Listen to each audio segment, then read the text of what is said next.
নমস্কার দর্শক বন্ধুরা, মাঝখানে একটু বিরতি ছিল। বিরতির কারণ জানিয়ে 2025 সালের কয়েকটি ম্যাজিক্যাল মোমেন্টস অফ 2025 দুর্গাপূজার কয়েকটি ভিডিও দিয়েছিলাম। দুটি স্টুডিও বাগবাজার সার্বজনীনের নাচের কথা ছিল যে প্রশান্ত পাল মহাশয় স্টুডিওতে অপেক্ষাকৃত বড় দুর্গা তৈরি হলে তার ভিডিওটি আপনাদের সামনে আমরা দেব।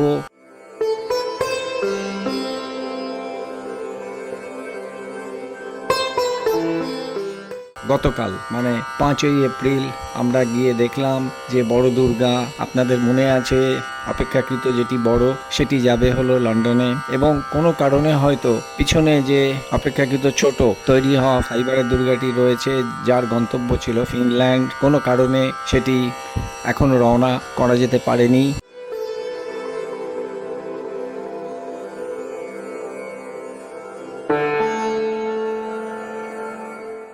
আমরা কথা রাখলাম, বড় দুর্গাটি দেখছেন, অসাধারণ কেশসজ্জা এবং বুকপাট্টা।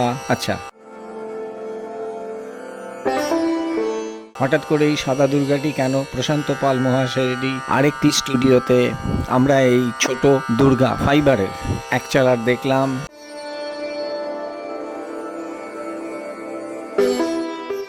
বর্তমানে যে বড় দুর্গার ছবি লক্ষ্য করবেন, এই পদ্মের ওপরে যে লক্ষ্মী আর সরস্বতী দাঁড়িয়ে রয়েছে, এই বড় দুর্গার সেটের লক্ষ্মী আর সরস্বতী, কেননা বুঝতে যাতে সুবিধা হয়।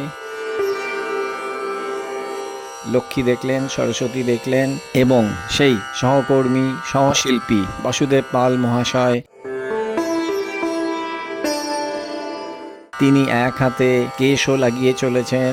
এবং আমরা যখন এই শিল্পকর্ম ভিডিওটি তোলার শেষে এই দেখুন কেশ লাগাচ্ছেন লক্ষ্মীকে, ততক্ষণে মোটামুটি উনি ওনার শিল্পকর্ম সমাপ্ত করে ফেলেছেন এবং একটি অসাধারণ উষ্ণিশ, মানে যাকে বলে ক্রাউন, দূরে কার্তিকের মাথাতে উনি লাগালেন, অর্থাৎ সাজসজ্জা সম্পূর্ণ তৈরি।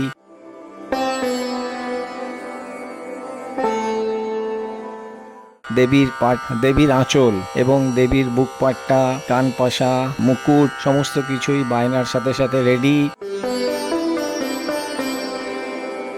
এখন দুর্গা দুর্গা বলে রওনা হলেই হয়। এই হলো সেই ফিনল্যান্ডে যাওয়ার অপেক্ষাকৃত ছোট দুর্গা, এখনো স্টুডিওতে রয়েছে, বাক্সবন্দি হয়নি।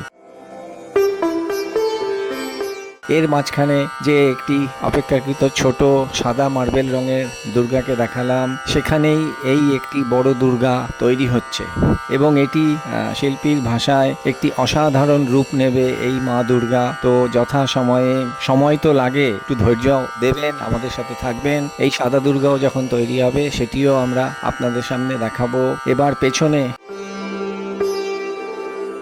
যে রয়েছে ওই পদ্ম, মানে আপনার বড় দুর্গার সরস্বতী, ছোট দুর্গার সাথে কালী যাবে, এবং ছোট দুর্গার উল্টো দিকের সেট এখনো বিদ্যমান প্রশান্ত পাল মহাশয় স্টুডিওতে।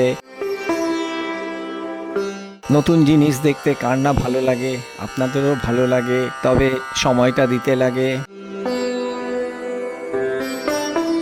এবার আমরা আবার সেই আরেকটি স্টুডিওতে গেলাম যেখানে লক্ষ্মী, সরস্বতী, গণেশ সব সাদা মার্বেলের মতো তৈরি হয়ে রয়েছে। 5ই এপ্রিল কুমারটুলি থেকে গৌতম পাল, আমাদের সাথে থাকুন। সকলকে নমস্কার, ভালো থাকবেন সবাই।